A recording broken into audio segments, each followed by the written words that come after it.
On this episode, I'm joined by food blogger Jon Self for a bracket challenge of Universal's Mardi Gras International Flavors of Carnaval. Today is February 17th, 2023. This is episode 540 of the Main Street Magic Podcast. Jeremy and Rhonda are more than a little fond of Disney World, so they made this podcast to share it all with you. Reports and resorts, top 10 lists of all sorts. Main Street Magic's bringing it home for you. Hello and welcome to another episode of Main Street Magic. I'm your host, Jeremy Stein, and I am not joined by my lovely wife, Rhonda, today, but I will be soon joined by my lovely friend, Jon Self. But first, make sure you check us out on the web at mainstmagic.com, as well as follow on Facebook, Twitter, and Instagram at mainstmagic. If you've not done so already, head out to Facebook and search for the Main Street Magic community and ask to join. Then if you hit that subscribe button, you'll get brand new episodes every Tuesday and Friday. We do have a food blogger on the show today. It is hard to get dining reservations at Disneyland and Walt Disney World, even at that 60-day out mark. Don't worry about it, though, because Mouse Dining removes that frustration of booking those dining reservations at Disney, alerting you when they spot availability for your desired restaurant, date, meal, and time. Visit msmfriends.com to use this free service. And if you don't have that next trip booked, whether it's to Disney, Universal, a cruise, or pretty much anywhere else in the world, go ahead and hit up Chuck with mainstmagictravel.com and fill out a form for a free quote.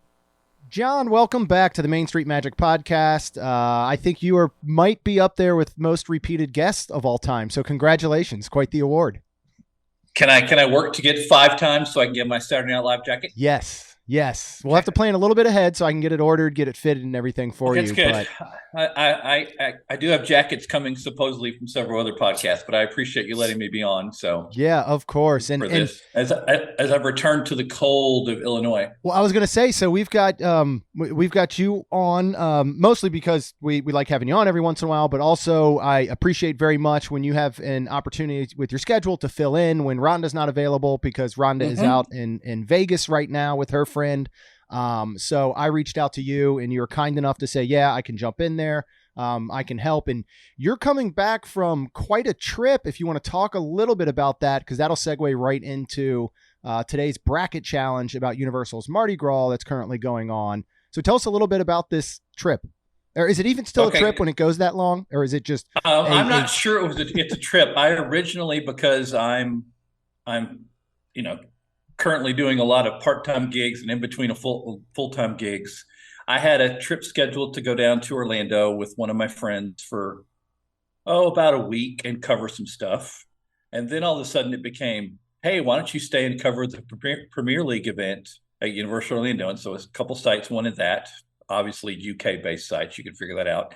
And then I've been begging several sites to let me cover the Rock the Universe event, which is the merging of my worlds. As those of you who don't know, my Twitter handle is Pastor Jon Self. Okay, so so you connect with that. And so I think the joke is there's only one of us on the planet who's fully qualified to cover Rock the Universe at Universal Orlando, and it might be me. Perfect. And so then Attractions reached out, and I've started writing for Attractions magazine, and Matt's been really kind to let me do that. And our friend of the show, Seth Gabersky, the review was, I think Matt sent the team, Jon comes highly recommended by Seth Gabersky, which I do appreciate. And then I apologized in advance to Seth for any embarrassment I may cause as a writer from there. So then I was covering that. And then Mardi Gras was starting. And then I had another couple of media dine events that came up, and I'll shamelessly plug those in a second. And so I ended up staying in Orlando basically for 4 weeks. Wow. When it was supposed to be 2 short week trips. Yeah. And so that was an interesting change. And I came back to my house, and, having left the temperature at 65 degrees, it was 65 degrees when I got here. And so that's just the way it is. But yeah, it was a whirlwind trip between Disney, Universal, SeaWorld. I forgot about SeaWorld Food Festival. Yeah. So, because that got in the way of the schedule for the Main Street 16 Challenge. Yes, but you were kind enough to join us with any of the events that you could, so we certainly appreciate that, because, I know you were bouncing all over the place, but you were able to at least check in pretty much daily with our events going on for Main Street 16, so thank you for that. Well, I kind of needed to do that as the shameless one of the writers for Pirates and Princesses, one of your one of your sponsors for the Main Street 16 Challenge. Yes. Yeah. And we appreciated that connection as well. So the main thing that we're going to talk about today is Universal's Mardi Gras celebration that's currently going on. And this episode comes at perfect timing because we just got our schedule for Lacey's dance competition in 2 weeks down at Disney, which has been moved to contemporary as opposed to the wide world of sports. So, but we're free Friday. So I just realized, hey, that means on the way down Friday, because we're already going to take her out of school, let's stop by Universal. Let's go ahead and have our first stab at Mardi Gras, because I'm not sure what other dates we're going to get back there. So I will definitely be taking some notes on the must-have items, as we will be there for a limited time, probably like 10 a.m., get out of there around 2 or 3 p.m. So we're going to cram as much food into that little short trip as we can. So I like the timing of this one. That sounds like one of my day trips over there. Now the booths technically open at 11, okay, but some of them open earlier. As I guess we'll call him friend of the show, Justin Monorail is aware, because I kept them up to date on a regular basis. The Bloody Mary tent opens before 10 o'clock. That's the most important one to start the day.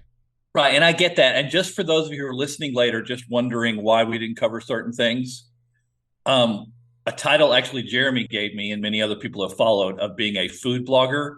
It's food blogger, not drink blogger. Yeah. I defer to the drink blogger to other people. So just so you'll see that skew in this Mardi Gras discussion. Yeah. Well, I will say from last year's Bloody Mary experience, I do not like Bloody Marys, and I liked that Bloody Mary. So I don't know what it was, but I actually enjoyed that, and I'm not one to usually enjoy them. So I can confidently say that the only people I have told not to get it, because basically it's lunch on top of Bloody Mary. Yeah. Is I have some friends, if you follow Universal Orlando, they're kind of famous friends from the UK who are everywhere and Universal Orlando a lot. And they had their first Bloody Mary at the kitchen at the Hard Rock Hotel. And I said, oh, then perhaps maybe you shouldn't have the Mardi Gras Bloody Mary, because you've already started at the top of the mountain. Yes. No, that's true. But normally, if you get, and shameless plug for sites that I write for, I won't mention, you can find them on Twitter. Universal sells the refillable cups. And so if you're going to drink at Universal Orlando, that's really your best way to do it. Okay. Yes, there is irony of a clergy member telling you how to drink more, but just go with me here on this, okay? Taking my notes. Speaking of that, are they doing the lanyards this year that they've done in the past on the pre-purchase lanyard? This is revolting at the term lanyard because it gets confusing, because that's what SeaWorld uses. Okay. They are using the same pattern they did last year that I wrote a huge, long resource for Pirates and Princesses on how to use this. They're doing food and beverage cards like they did last year. Perfect. They do sometimes they come on a lanyard, but they do not work like a sampling lanyard. Right. So for those of you unfamiliar with the short version, if you purchase during the Mardi Gras season, which lasts until April 16th at Universal Orlando, if you purchase a food and beverage card, you get a discount on the card that can be used. It never expires, ever. And it can be used on any food and beverage of Universal-owned things inside Islands of Adventure, City Walk, and Universal Studios Florida. Yeah. And so you can purchase them if you're not an annual pass holder. And why would you not be? Because I hear you can't get those at Walt Disney World. Yes, I'm bitter. You can purchase a $75 card for $65, or if you're an annual pass holder, you can purchase a $150 card for $120. So that's $20 off food you are probably going to spend anyway. Yeah, we liked that deal last year. I use my card at Tusum. I use my card at Antojitos. I use it. You can't use it at the hotels, which is kind of a drag. And those of you who are annual pass holders, you also get your discount when you purchase the food. On top of that. So if you were on top of that. So I think I calculated it out last year because I was awake at like 5 a.m. trying to get ready before the first day of Mardi Gras, ironically, sitting in my hotel room at the B Resort. Oh. Which Jeremy's going to experience. Check out. Yep. I was taking a shuttle from Mears that cost $12 back then to get to Universal for Mardi Gras. And I calculated up that if you had a Premier Annual Pass and you purchased the $150 card for $120, you basically saved 30% plus off the food. Wow, that's great. So the price of, I have typed this up for some for two different websites actually that I'm interviewing for to take part-time positions with them that I can't name at the moment, that I would like to, that you would know. But I had to turn in articles about what's the difference between Walt Disney World and Universal, like we did that many moons ago, comparing the dining, and Yeah. you know the story. Usually Universal gives you a larger portion for less money. Yep. This year, that is not quite as large of a disparagement as it was. Okay. The food is still better at the Epcot Food Festival. However, you're still going to be hungry after you spend $50 at Epcot. I hope you're not hungry after spending. Well, I can think of some exceptions; those will come up. But I don't want to make this podcast go 3 hours. But yeah, so just so you have an idea, the prices are higher this year at Universal. Okay. All right. So the king cake, which we'll talk about, the signature king cake, which is, I'm holding it with my hands, like people can see this. It's a huge cinnamon roll with Mardi Gras frosting on top of it. It's not really a king cake, but it's a really good cinnamon roll. Last year it was $10.99. This year it's $13.99. Oh, That's a typical example. Okay. All right. But that thing will last you some time. I remember bringing that thing home last year. And I remember you did. I poo-poo the cinnamon roll because they call it a king cake. Right. That's me. That's me being a food blogger. So I apologize. Yeah. All right. Well, let's get into the bracket. And so we have a 24 team, which will be the booths, single elimination tournament going on here. So we're going to have some first rounds that are a little bit of play-ins to get into our top 8 seeds. You gave some recommendations for that. So let's talk about that. Snarky comment for from the food blogger. Is anyone shocked that Jeremy, left to his own devices, came up with a bracket challenge? Right. Okay, that's what I just want to make sure I say that.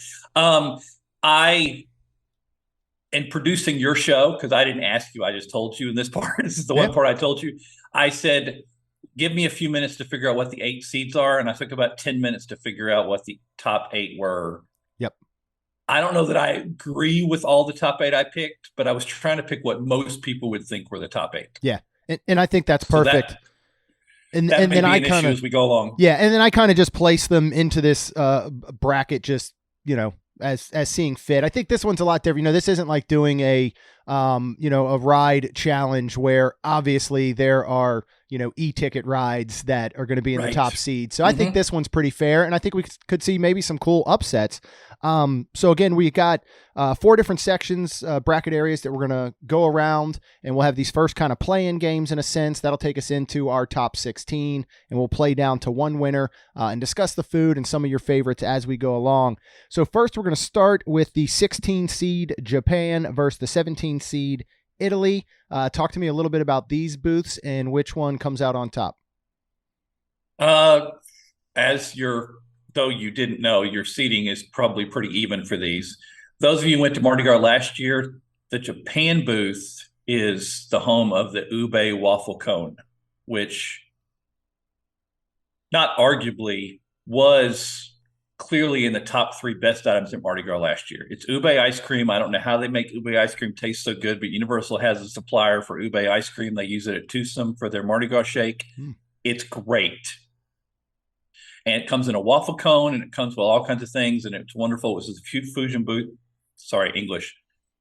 Fusion booth last year. This year it's in Japan booth, which ironically is in the Sting Alley area. So if you were familiar with HHN, it's where they had Meats. Okay, yeah. So it's kind of set up the same way. There's also some bao buns you could get there, and then kind of a Japanese pancake. I'm not cheating with notes this time. I'll cheat later. The other one is going up against the Italy booth, which is always at the gelato area at Louis Pizza. Yeah. And they have a brioche ice cream sandwiches, which weren't bad. And then they have the arancini, which I think you had last year. Yes, we did. The arancini probably aren't as good this year. Okay. However, before we decide this, and you can see this, first shameless plug of the thing, you can see this in my review on Pirates and Princess of the ube waffle cone, because it was the best thing, and I have hyped that thing up beyond belief. Opening day was not good for the waffle cone place. The setup was not good. They were putting ice cream in hot waffle cones and serving them in Florida. Oh, yeah. I know I purchased one in partnership with Thrills Taste Travel, our buddy Xavier. And he usually covers most of the food when we do stuff together. I was like, I'm paying for this one because I don't think you're going to get a darn bit of content out of this. Yeah. I can see where this is going. So I took care of that one, and it was halfway melted before I even got to places. Yeah. However, had one a couple days later. It was pretty good. This is a tough call, but if I had to choose, I would pick any place with the ube ice cream. Okay. All right. So because Italy tends to be inconsistent because they're really serving it out of the gelato booth at Louis. And if you're not familiar, is a pizza place at Universal Studios Florida. The theme park pizza may be better in park than at Walt Disney World, but that's like saying it's a faster turtle. It's not really moving that quickly. Right. So we've not had it there. It's probably your best option in theme park pizza that's not via Napoli or something like that. Okay. That makes sense. We'll put it on the list. We still have a lot to learn about food and Universal in general. So that's the whole reason we have you on shows like this. I think I can at least pretend like I know what I'm talking about. Yeah, no, you definitely do. All right, we're going to move on to the number 9 Brazil versus number 24. There are 4 different New Orleans booths. And so this is the number 2 New Orleans booth. So that versus Brazil, what do these have? What do you like at each of these and who comes out on top? Okay, technically, I can see why you're confused. There's only 2 New Orleans booths. You're confusing it with the French Quarter booth. Oh, French Quarter. I'm so sorry. I'm so sorry. Yeah. Totally get that. Yep, 2 New Orleans booths. We'll have 4 French Quarter. That's right. The Brazil booth, this is a trend at Universal and at SeaWorld. They have a steak portion. Here it's, a steak skewer. That's some of the best seasoned steak that I've had at any food festival. Ooh, okay. It's probably, based on people who've had both, probably better than the version you get Le Cellier cranks out for the food festival. Oh, wow. However, then there's also items that, quite frankly, are not worth the money, or they're way, way too small. Okay. The Brazil booth does have the return of the teardrop chicken fritters, which have been kind of a staple along the way. The New Orleans, we're doing 2, right? Yes. Yeah, this is number 2. Correct. New Orleans 2 gets high marks because they have a vegan item. Universal's been really upgrading their vegan game and has cauliflower dirty rice, but I wasn't impressed, even though several people who I greatly respect as vegan diners thought it was really good. Okay. I wasn't impressed compared to other items at that point. Okay. And there's a crawfish etouffee, which I have to practice saying correctly with my Southern accent. It was okay. It wasn't great. For those of you wondering, how did Jon really eat all these things? There's only one thing on the Mardi Gras food list that I have not eaten, and we'll get to that at some point. So just so you're aware, I had every single item except for one. Wow. That's impressive. So yes, I did try these. If I had to choose, I would go with the Brazil tent, because you can find far superior items. Like that steak is arguably some of the best seasoned steak at a food festival. I mean, I've gone to some table service places at Universal and Disney that the steak didn't taste as good. The problem is the portion size is very small, but you should expect that with food festival. Right. Yeah. Okay. All right. Well, I'm marking that down for sure. I think it was $10 or $11 before discounts for the steak. All right. Yeah. Yeah. And it did come with a few other things, little sides. Yeah. Perfect. Okay. All right. We're going to move down into our next quadrant. This is going to be French Quarter number 2 versus New Orleans number 1. And these are the 13th and 20th seeds, respectively. So we'll start with the second French Quarter menu, which is pretty much all the twisted taters and such this year, correct? Yep. Okay. This is, do you like twisted taters and all the variations with twisted tater with a frank, twisted tater with queso? Spoiler alert, the food blogger doesn't, because you're paying for a lot and they're really just messy and you're not really getting much for it. Yeah. And though Universal does a good job with that, it's only a slight step up from what you would get at a really, really good county fair. Yeah. Or good state fair. That's very comparable.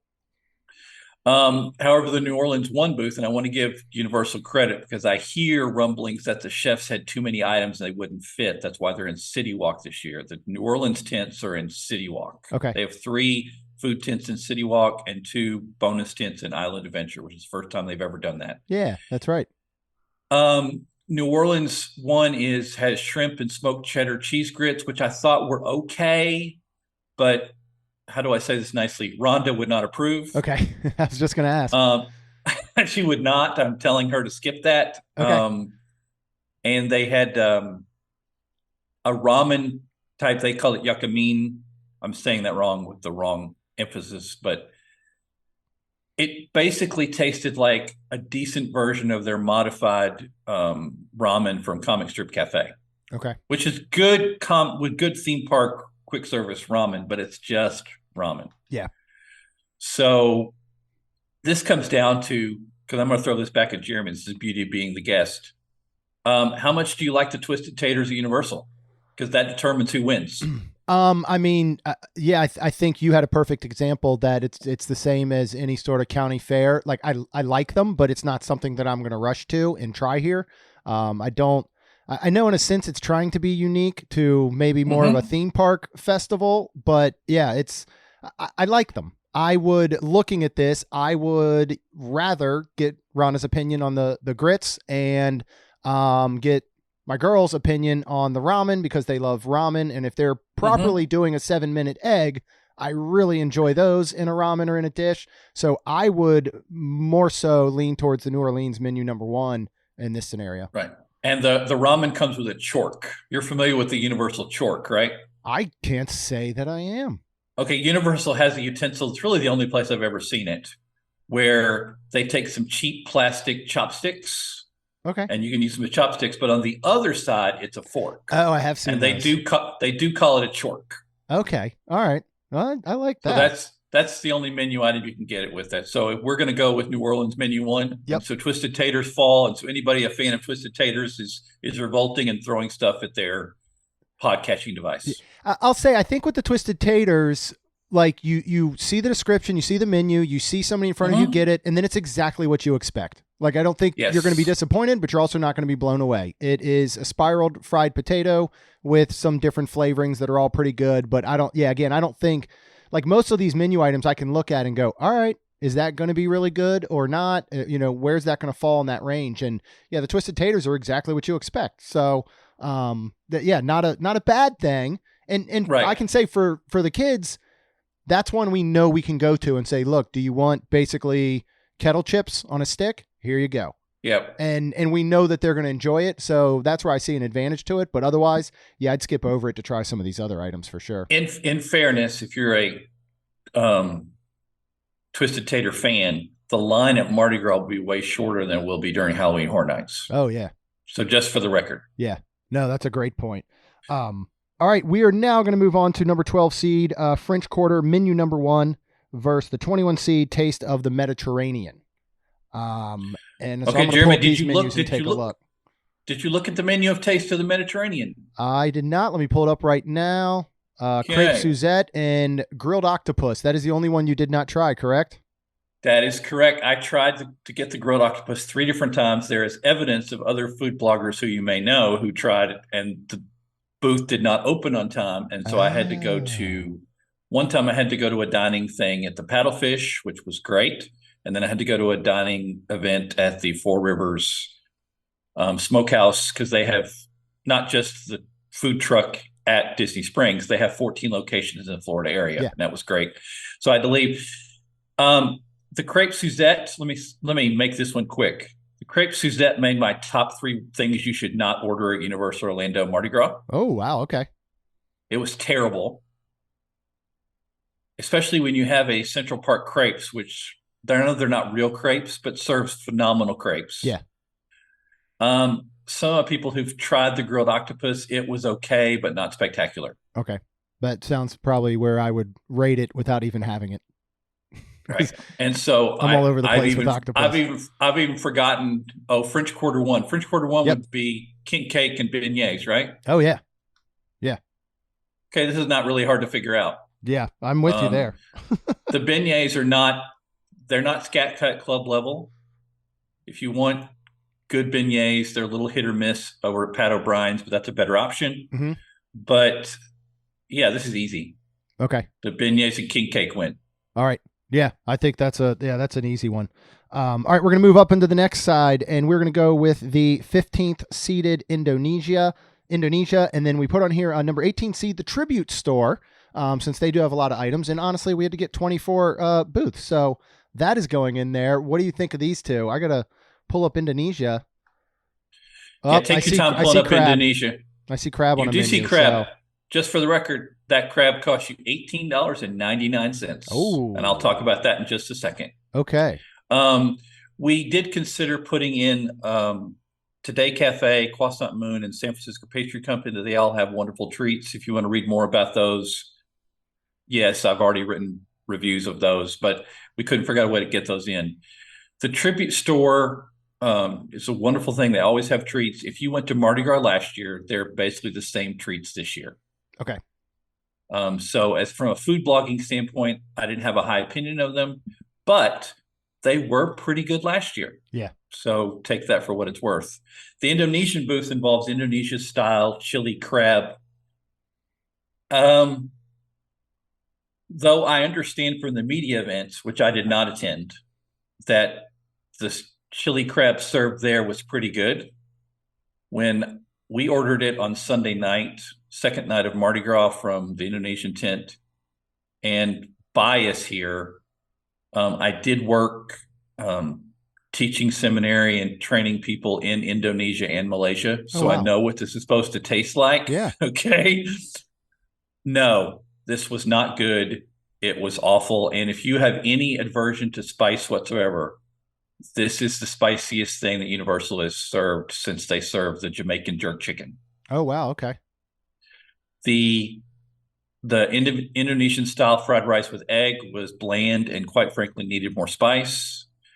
And the purple sticky rice, I'm intentionally not saying the Bahasa nature words there.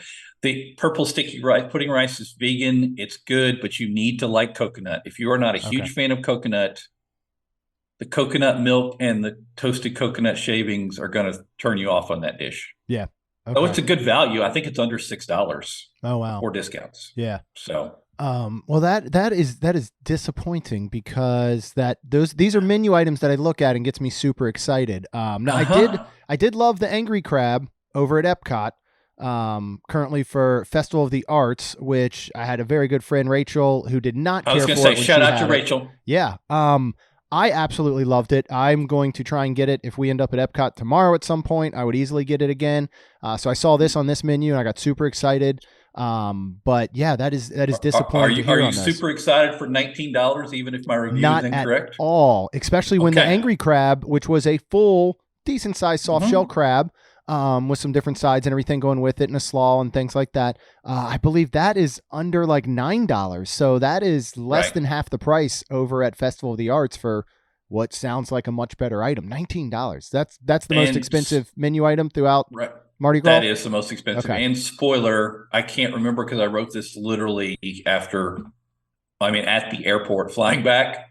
Yeah. I believe this item makes my top 3 things to avoid. Okay. All right. Just so you understand.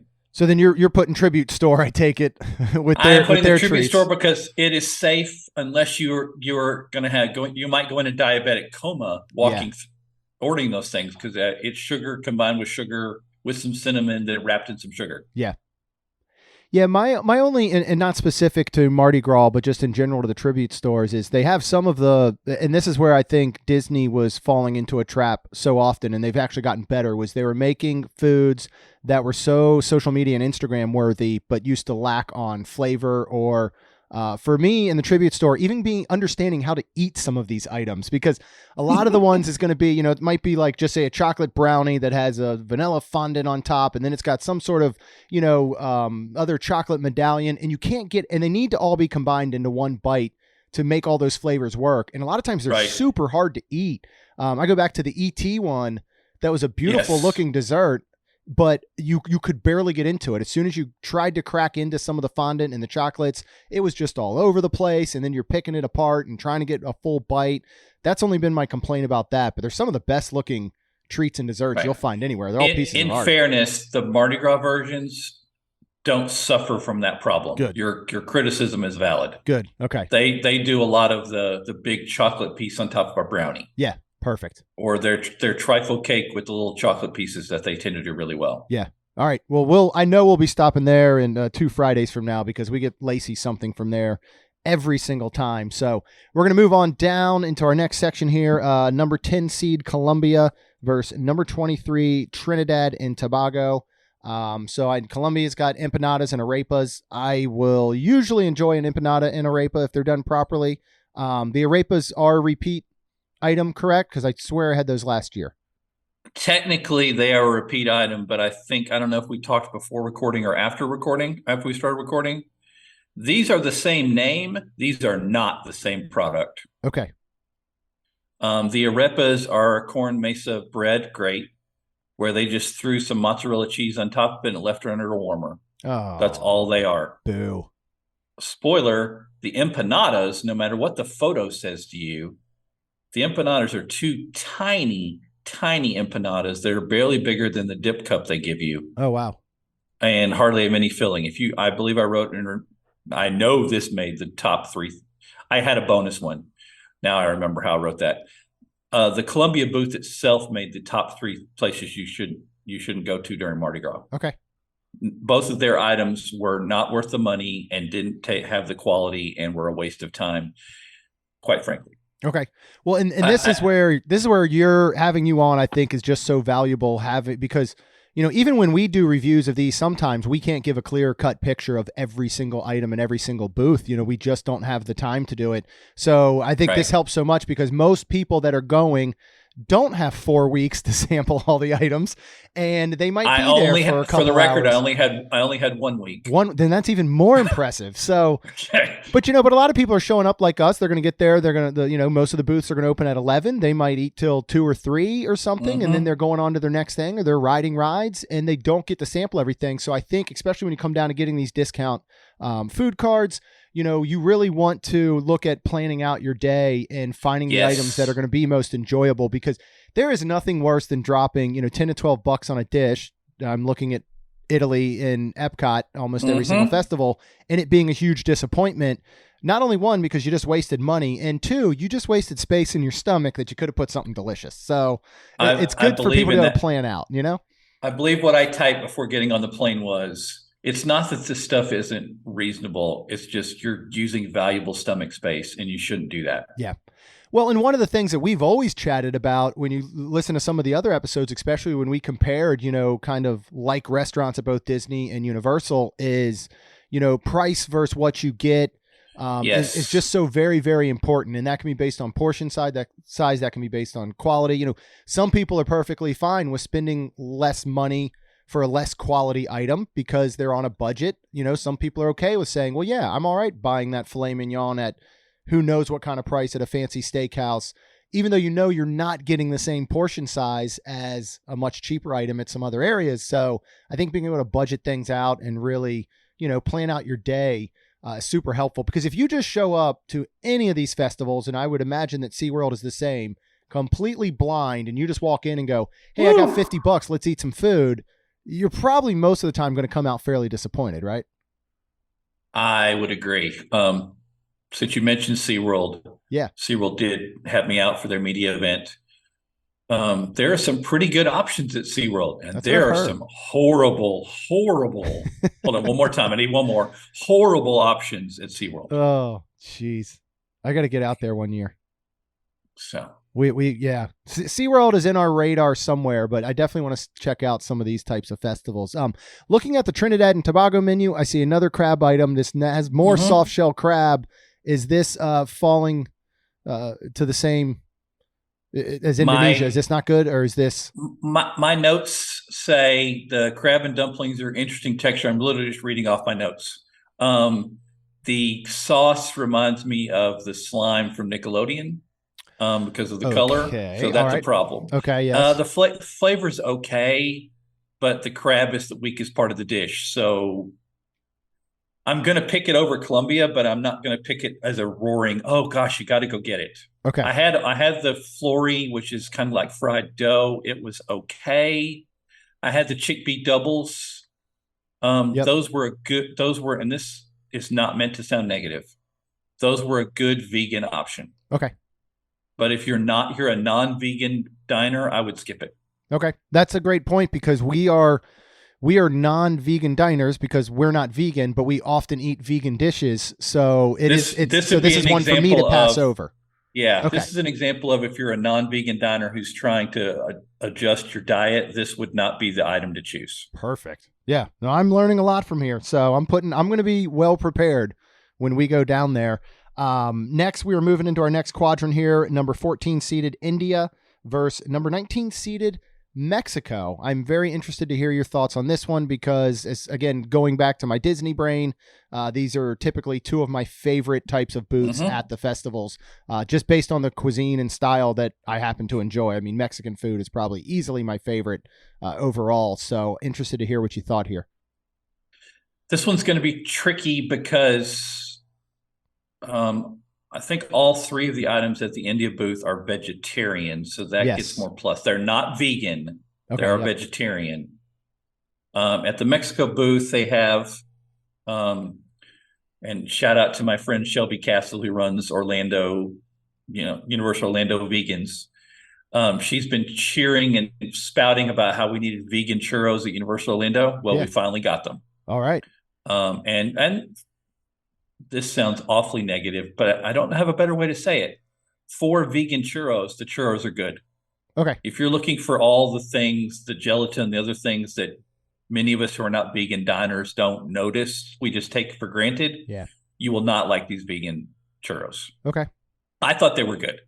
Noted. I thought all three of the items at the India booth, the two bhajis, there's a stew version and a fritter version, and the dessert I thought were all pretty good. Not great, but good. Yeah. Mexico, I went there a couple times because it's near Cafe La Bamba for obvious reasons. I did not experience anything that was above average. Oh, that's a shame. Yeah, sorry to say that. Sorry to break that news to you. They had tostada ceviche, which was just okay. The tacos were literally just average. They weren't even as good as they were during HHN. And the elotes, the street corn, actually, I need to take it back. The street corn were slightly above average, and the portion size is fairly large, and the presentation is good. Okay. But you don't go to the food booth just to get a large ear of corn with a bunch of seasoning on it, because they use the same cheese they use at Thunder Falls Terrace for the rice bowls, if you're familiar with that. Yep. I would have to take the India booth in this case. Now, I do want to put a disclaimer in that some of my food blogging colleagues were not as big a fan of the India booth as I was. Okay. All right. No, that's fair though. I mean, yeah, that's one of those that's so hard because you can look at just me looking at the menu items. Mexico gets me so super excited. And then, to hear that it falls a bit flat. I was pretty disappointed, and they didn't have items ready, and there were lots of problems. And so I went back. That's going to be a story of things not being ready opening day. Yeah. Those of you who go to Epcot food festivals, you know what that's like. Oh yeah. Way too familiar. Yeah. It was way too often this trip. Okay. Do you find that in general with, the dining and stuff that you do at Universal as far as some of these festivals and things go, that it is similar to Disney, that opening day is not the day to go? It's not been that way historically. Okay. But this year it was. Yeah. Yeah, it's those growing pains. We've noticed it almost every year with, Epcot, and usually can take 2 or 3 days for them to kind of get their rhythm and get into it. So that's where we usually try and go back and retry items that we maybe didn't love. But, as we're saying before, when you've got a budget or you've got limited time, that's right. You don't have time to have a bad item or a bad meal. Same thing over at Disney. If we go somewhere and we have something or a menu or an item, or a whole meal that we don't really care for, we want to go back and give it another chance, but it's not coming anytime soon because there's so many other places to go that maybe we haven't been or items we haven't tried. So, and I kind of hate that for them. I mean, it's understandable to have those opening day jitters and maybe not have items perfect, for the first time you open a booth, but you're going to leave that lasting impression on people that are there. And especially when the majority of those people out there are folks who are writing about it or putting it on social media doing podcasts. That's a tough one. And spoiler, because it is one of my seated food tents, we have 2 seated food tents that did not have their items ready on opening day. Oh, wow. And some of my colleagues from very reputable, who I greatly respect and love working with, who might plan some tours or have some news today, did reviews on opening weekend on these places, and their reviews were not good because not all the ingredients were with the items. Yeah. Yeah, that's tough. Like, I Jeez. literally just finished writing a blog before we started recording of one of the items. We'll get to that in a second. Okay. But All right. speeding this up, the Puerto Rico versus the French booth. Yes. That's where we are right now. Yes, we are. Puerto Rico has the mofongo trio, which mofongo is something they've kind of used a couple different ways. And then a word I can never say, but there's a vegan version and a non-vegan version, which is crispy green bananas and masa that's filled. It's kind of like they take banana. It's a common Puerto Rico treat. Take a banana and they kind of fry it into a lovely treat with other things. Okay. It was pretty good, but it wasn't wonderful. The mofongo trio yes, this is true. I'm not making this up. In the 4 times we tried it. Wow. No, I didn't pay for all 4 of these. In the 4 times we tried it, it was very inconsistent. Oh, okay. The French booth, which you wouldn't know was a French booth, it's the Central Park crepe stand. Yeah, I was going to say muffalata crepe. That I don't understand what's happening. I mean, I get they're trying to do this fusion of Mardi Gras and French food, but that just sounds weird. It tasted okay. Okay. It's this is kind of like complaining about too much chocolate at Some Chocolate Factory. It had a little too much of that olive and that style of meat that you get in a muffaletta. Yeah. Okay, so that's like complaining you invite a shameless podcast food blogger to come on and all he does is talk about what he's written. It's kind of like, it's not really a fair complaint. Right. So if I had to pick these 2, I would probably go with, it hurts me. I hadn't thought about this one. I'm going to pick the Puerto Rico menu because they have the vegan item. Okay. That's literally the tiebreaker here. All right. No, I like that. I mean, we talk a lot now about vegan and vegetarian items, and you've got a lot of folks out there that are going that route. And so it's good to have those options for sure. All right. So now we're going to go ahead. Sorry. Yeah. Well, I was going to say, we're going to get into our final 16 here. So we got a couple new boosts that are going to be thrown into the mix to go up against these first round challengers. And that's starting with the number 1 seed, which is the French Quarter menu number 3 versus Japan, who is our 16th seed. I'll be honest, when you gave me the 8 and you just said, hey, kind of, whatever you think for those 8, I just took French Quarter and put it up there as the number 1 seed because we're talking about Mardi Gras. And so I feel like that should be a number 1 seed. So they've got a lot to live up to there. So yeah, this is menu number 3 for this one. Yeah, this is jambalaya and shrimp gumbo. Yeah, I've had both of these in the past. From a food festival standpoint, they taste the same this year as they did last year. They taste the same this year as they did 2 years ago. And that's not a negative. Universal, usually, as HHN fans should know, doesn't recycle things very much. Yeah. This year, there's a lot more food recycling, but of course, there's probably 50% more booths this year. Right. Yeah, I noticed that. What's your opinion of the jambalaya and the gumbo? I enjoyed them. This is, and I feel like I sound like a jerk that I always bring this up now, but I've tried a lot of New Orleans and Mardi Gras style foods at festivals prior to when I actually got to go to Mardi Gras in New Orleans last year and be there and try these at legitimate restaurants, and try the real thing. I will say these are those types of items that if you've had the real deal, these aren't as good. If you've never had the real deal and you're trying to get a taste of New Orleans and Mardi Gras, I think they're wonderful. And they're going to give you an idea of what to expect. So it's one of those you wouldn't want to work back. Same thing, like if you've never had a crab cake, don't get one outside of Maryland for your first time. Unless I've recommended it. I'm just going to put that out there. Kind of the same thing. But if you've had Maryland crab cakes and you sometimes get them somewhere else, you're like, all right, well, it's not as good, but I get it. Like you just, it's never going to be as good as the real deal, I don't think. But I thought they did a pretty good job on these. And they're flavorful. I think with any of these, a lot of times, except for the chili crab dish you were talking about earlier, they definitely hold back a little bit on some of the spices and the flavors. But they got to make it, popular Yes. for everybody, which totally makes sense. So I think you're getting what you would expect from a food festival at a theme park with items like this. And I think that's a perfectly good thing. The one thing that pushes this ahead of the ube waffle from Japan would be that is what we're up against, right? Yes. Yep. Up against Japan. Okay. Is that the price for the jambalaya bowl and the shrimp gumbo bowl? I'm doing this off the top of my head, so I'm going to inflate the price.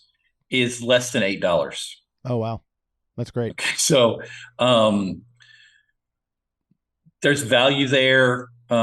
Criticism of the shrimp gumbo is sometimes you can't find some of the ingredients. Yeah. You can't find that. Okay, but welcome to gumbo. Gumbo is New Orleans Cajun version of stir fry. Yeah. It's whatever you have in the house and you throw together. Yep. The jambalaya is pretty good. Just be prepared for the crawfish on top of your jambalaya. Yes.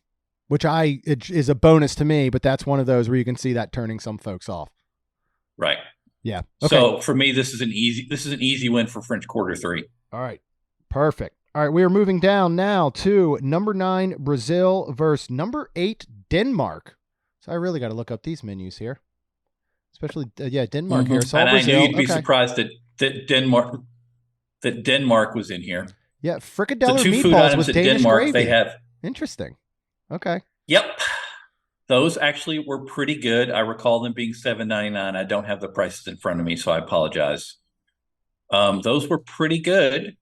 What was I going to compare them to? I'll see. Well, that won't help your audience. But like when you get meatballs at the food festival at Epcot, you're getting more of them for this booth. Okay. And then there was kind of, we'll call it a deconstructed hot dog. It comes as a hot dog, but you could see where they're adding a lot of different things. It's a Danish version of a hot dog. It actually wasn't bad. Okay. We all thought, all the group I was with, I think there was 4 of us at that time that had this. It was pretty good. All right. I mean, I have no doubt of putting this in the top 8. If Brazil had one more consistent item, we would have a conversation, but Brazil has too many inconsistent items. All right. So we're taking Denmark. And I got to say, I know we're not talking beverages, but from a beverage standpoint, I want to get Odin's Skull. Okay, just to clarify, amazing. That sounds great. The menu you're looking at does not show prices. No, it does not. So it's got to be the beverages at Denmark were very high. Are they?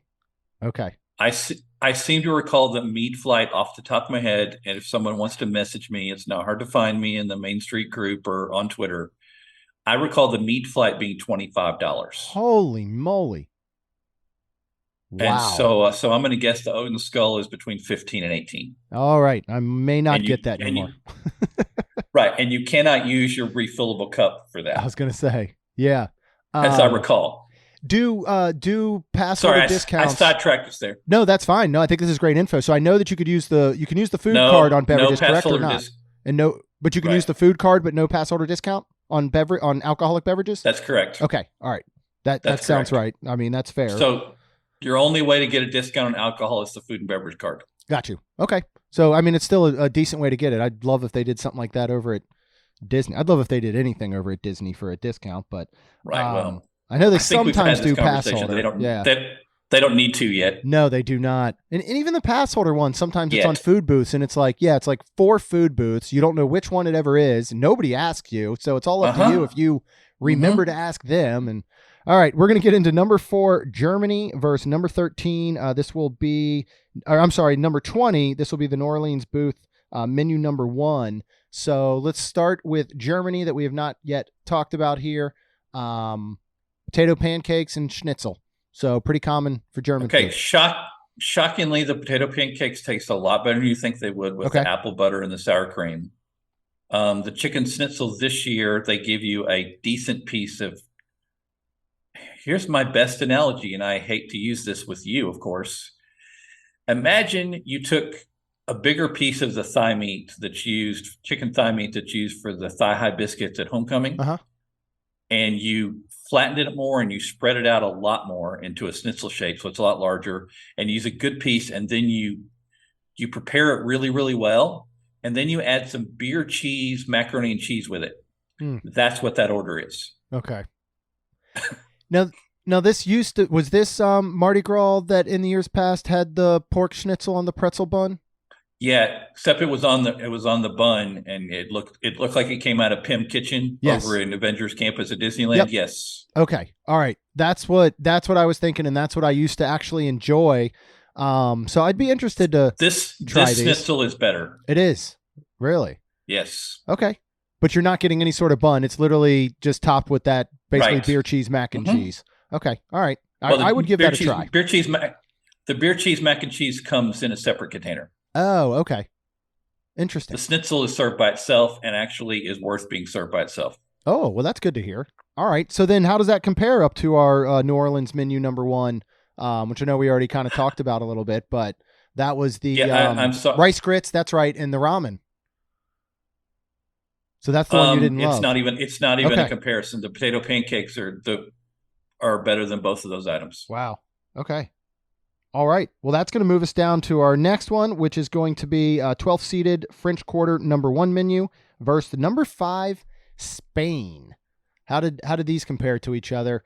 We've got a paella at Spain. We've got a bocadillo at Spain, which I usually love, and a leche here. Tell me the bocadillo is good, please. The bocadillo is good. Oh, good. I'm so glad to hear that. Now, I want to be clear. I still have a review to type up on the paella and the bocadillo. Are they great? No. Okay. Are they good and worth the money you're spending? Yes. Perfect. All right. The leche frita, I'm a little spoiled because I've been hanging out with Xavier of Thrill Taste Travels too much, and he has a sweet tooth beyond what any human should be allowed. So I've tried about every dessert at Universal Orlando in the last couple of weeks. Yeah. The leche frita just doesn't match up. Okay. It's not bad. Yeah. The paella is good. Since I'm doing shout outs today, our buddy Skipper Bob and Justin Monorail, they had it when I met them on opening day of Mardi Gras, and it was pretty good. I had it on Sunday, and the squid and the mussels, though the texture is a little bit off, it works. And the chorizo with the paella works pretty well. The negative of the Spanish food tent is it's a food truck. So if you're familiar with the San Francisco food truck that used to serve macaroni and cheese, Yep, it's served out of there. And for an opening week, it was gone for a couple of days. Oh, so okay. when you go, it may not be there, which is why I was hesitant to put it in the top 8. Okay. All right. I'll note that as well, because I definitely would give these a try, assuming it is around and they don't just drive it off into Neverland here. So you're taking Spain, though, I take it, as the winner of this round? Yeah, the French Quarter, that we're probably going against beignets and king cake, right? Yeah. And this is much better. Okay. All right. We're going to move up into our next top right quadrant. We're going to go with number 2 seeded Central City versus number 18 seeded. That will be all of the treats at the Tribute Store. I will say I've enjoyed the Central City in the past. Again, if you're comparing it to getting these same types of things outside of a food festival, I think all the flavors for me were always there.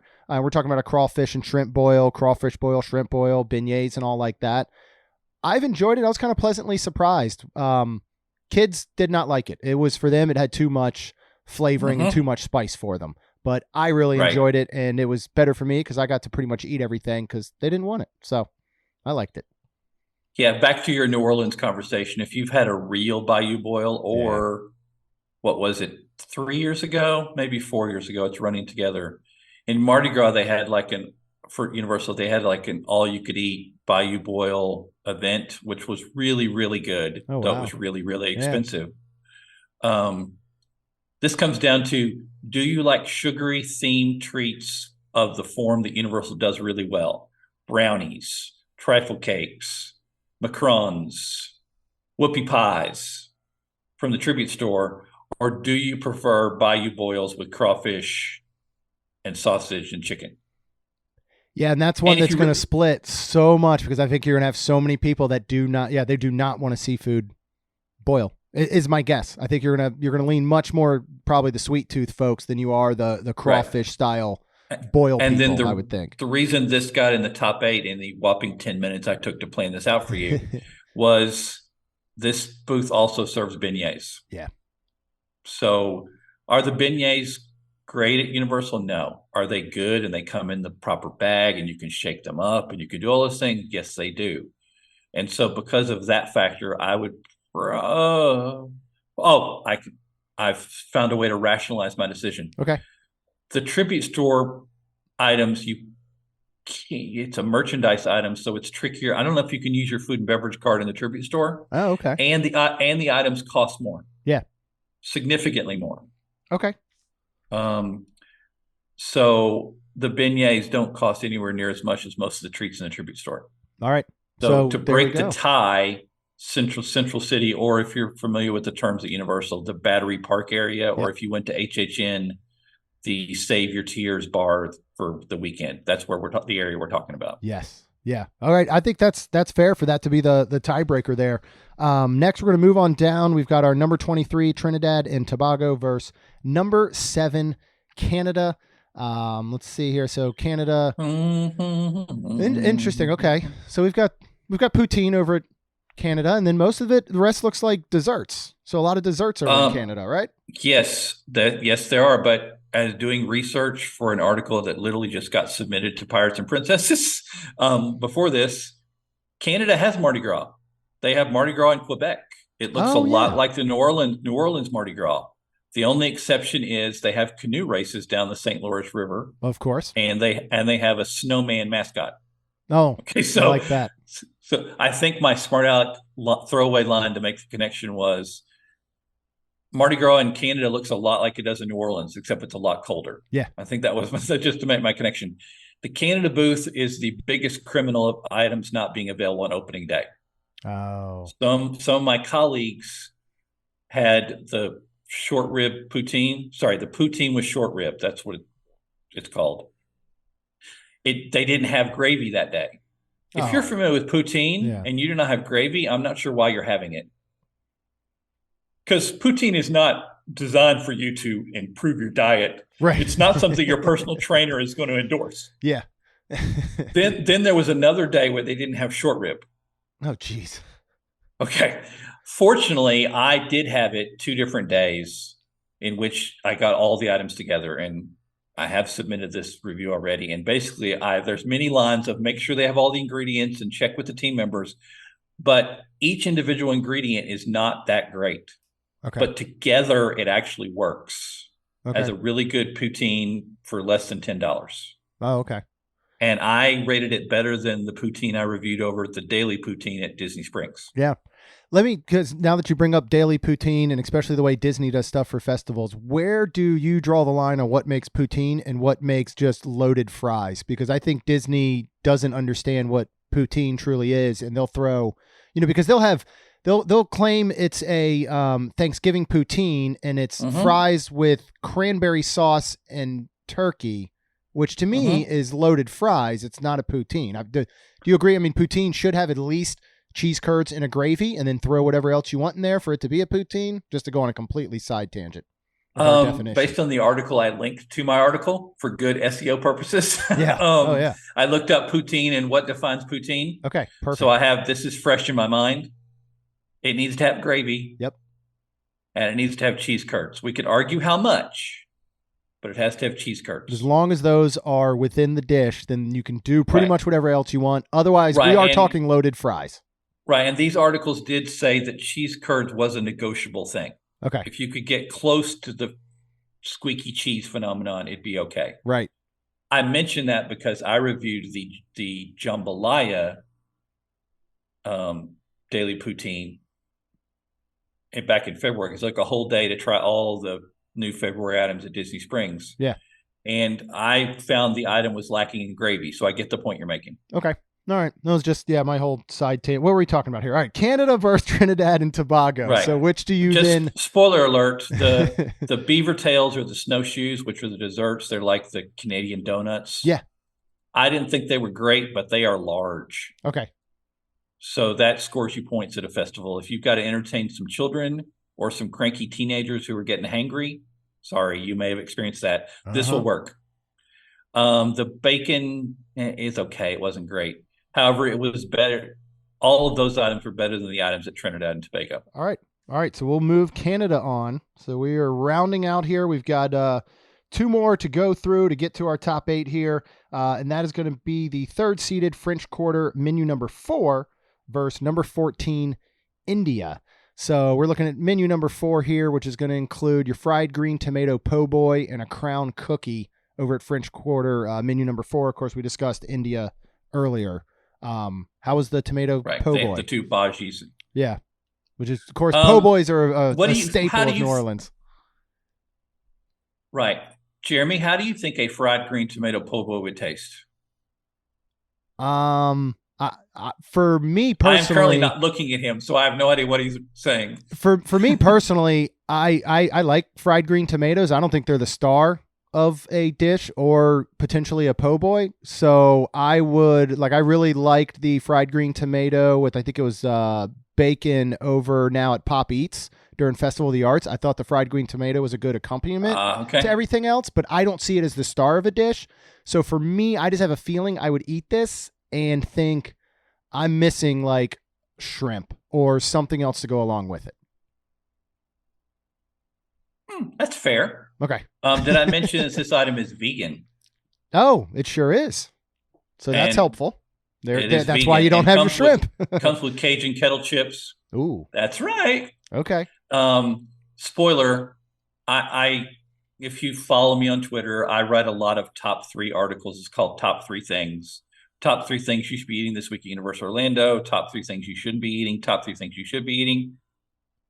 The fried green tomato po' boy has made 2 lists of things you should be eating in the last week. Interesting. This arguably is the best new item at Universal's Mardi Gras. Wow. That's awesome. Good. I want to try it then. Spoiler, I hate green tomatoes. Yeah. Okay, just to give you a perspective, and I'm still saying this. Okay. Well, good. Now there are other items I might get, but this is the best new item at Mardi Gras.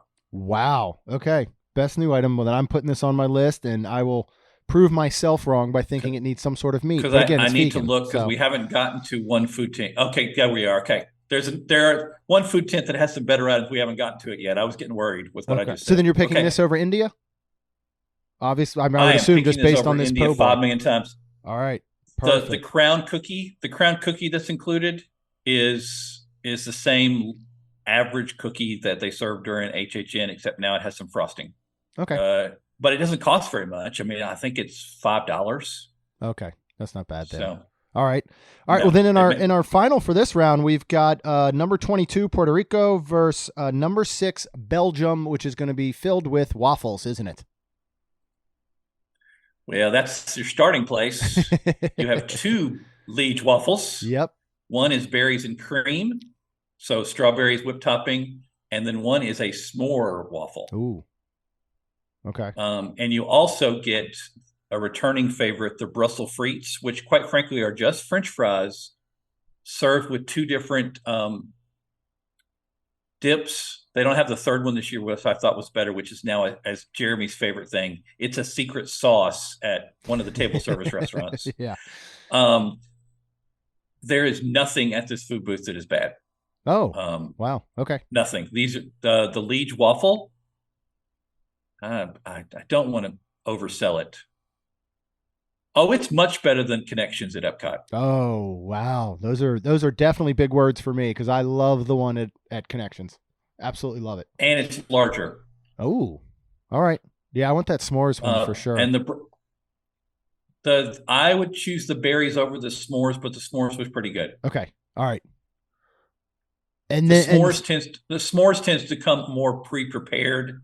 You literally have to watch them make the berries and cream waffle for you. Okay.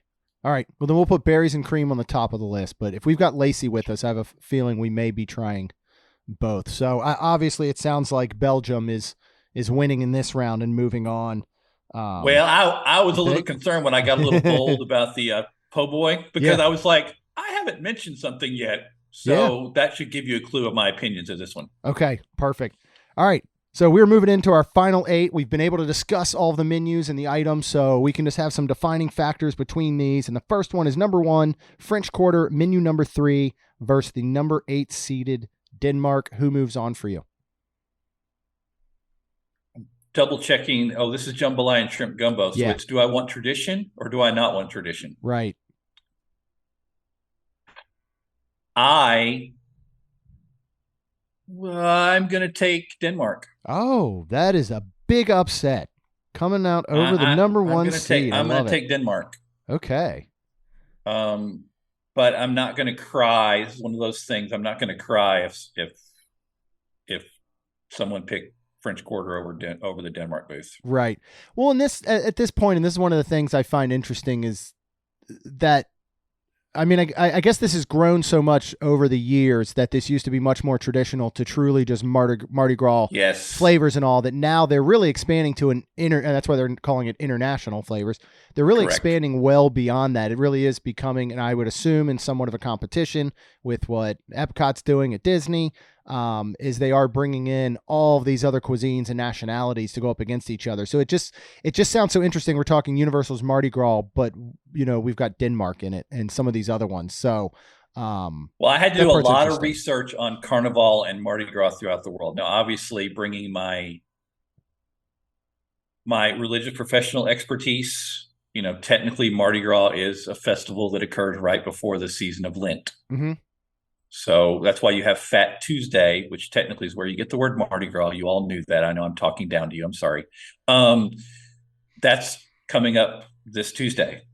Yeah. And so, Lent starts, Ash Wednesday starts on the day after. And so many portions of the world, for good reasons and some not great reasons, celebrate Mardi Gras and Lent in some capacity. Okay. And so it does fit in and make sense. All right. Yes. Yeah, I did not know that. It does not always make sense. Ube waffle cone in Japan, but most of the time it makes perfect sense if you take the time to do the research. But you're right. It used to be before we entered the COVID experience, the Mardi Gras food was just in the New York area, and it was just New Orleans themed stuff. There was very little variation whatsoever. Okay. Well, we're getting a lesson in not only food, but history as well. So, sorry, did you mention I have a seminary degree in church history? Don't start this. All right. Well, then we'll get on to the next one, a matchup between number 4, Germany, and number 5, Spain.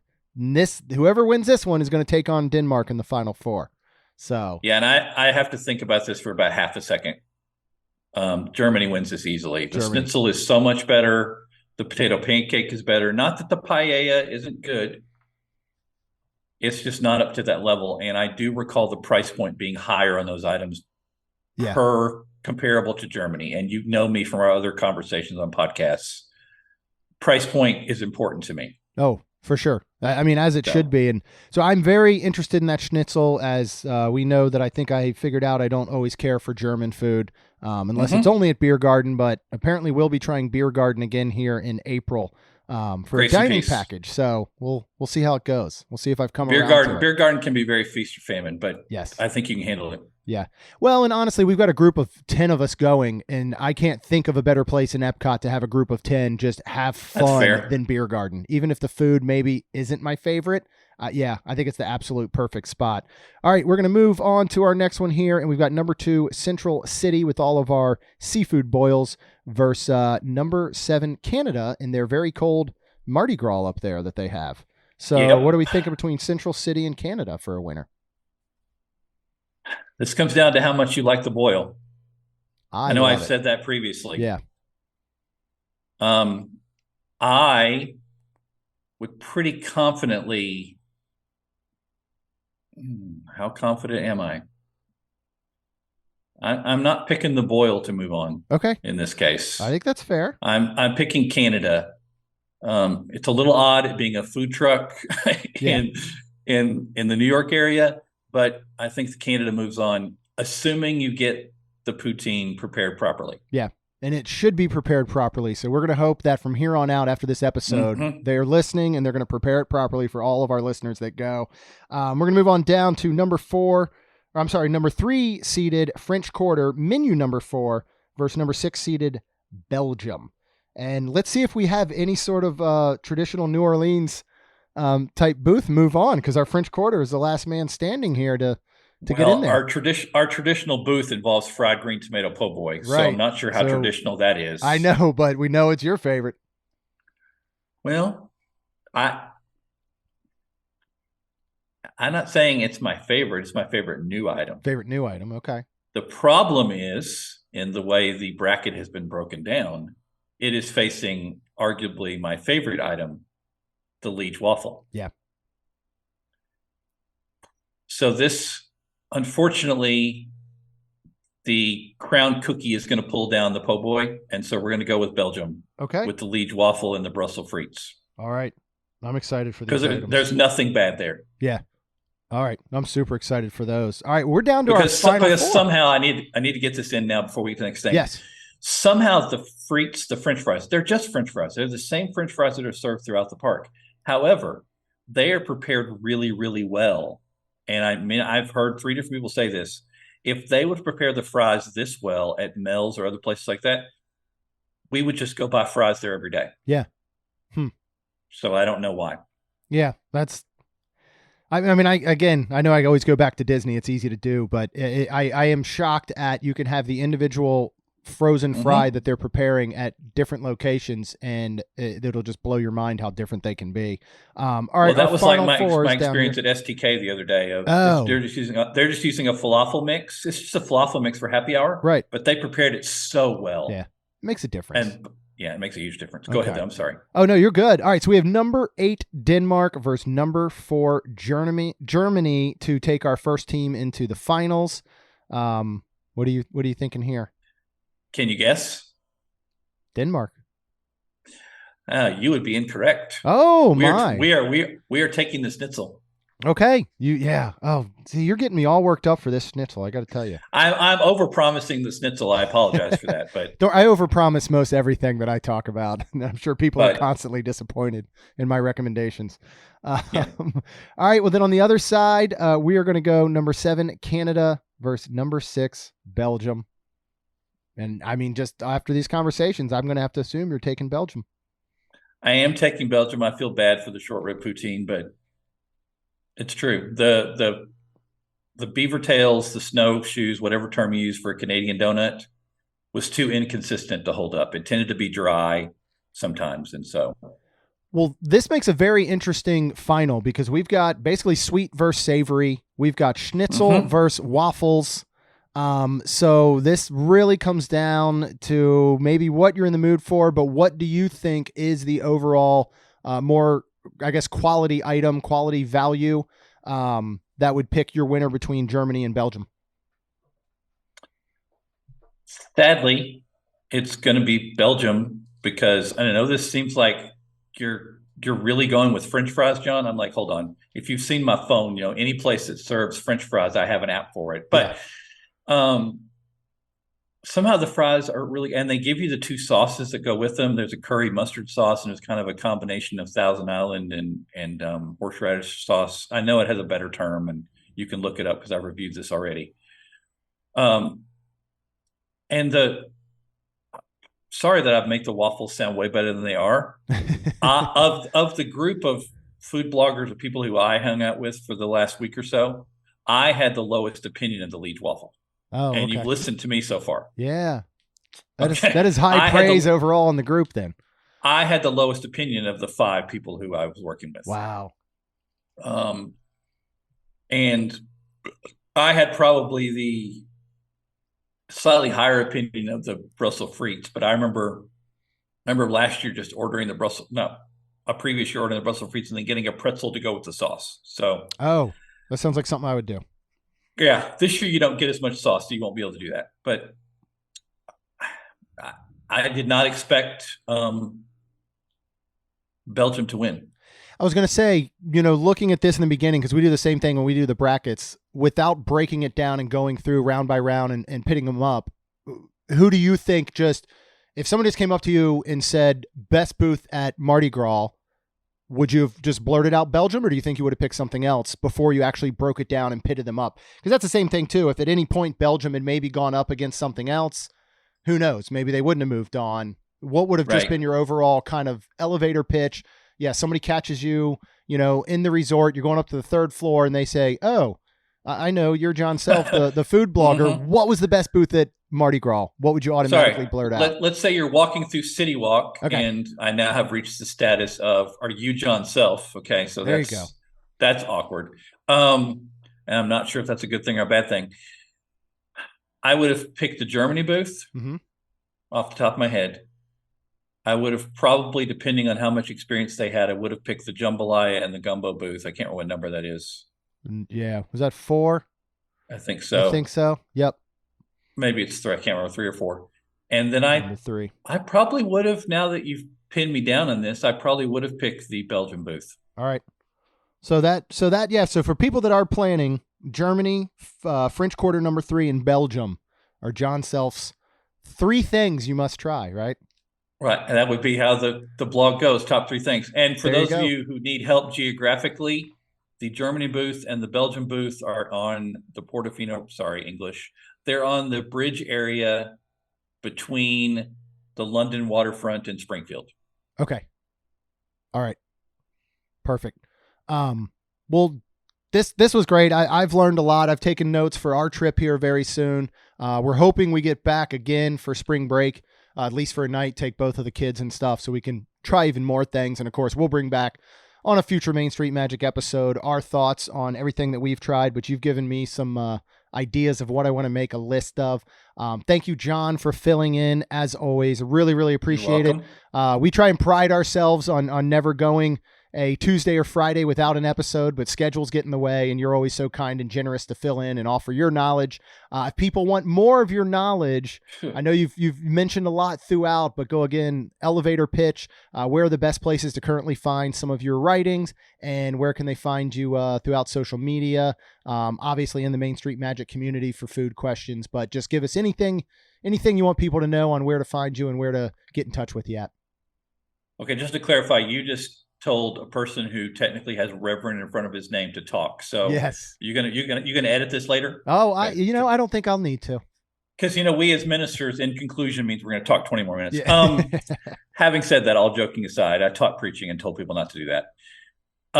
If you want Mardi Gras information, all my Mardi Gras stuff, except for some very limited things, is appearing at piratesandprincesses.net, sponsor of the Main Street 16 Challenge. That's where you're going to get a lot of the daily news, the updated things, those kind of things happen. Also, Matt at Attraction Magazine is letting me write there now, and so doing a lot more feature articles. If you want the full review of Rock the Universe, we did a whole thing of perspective of a clergy member going to Rock the Universe. I'm writing for Thrills Taste Travel. I've got to get that into Xavier before I get in trouble. I've got a review for him. That was formerly known as Universal Food Blog. Okay. So just so you have perspective. Not sure who else I'm allowed to say that I'm writing for. I'm writing for Universal Family Vacations.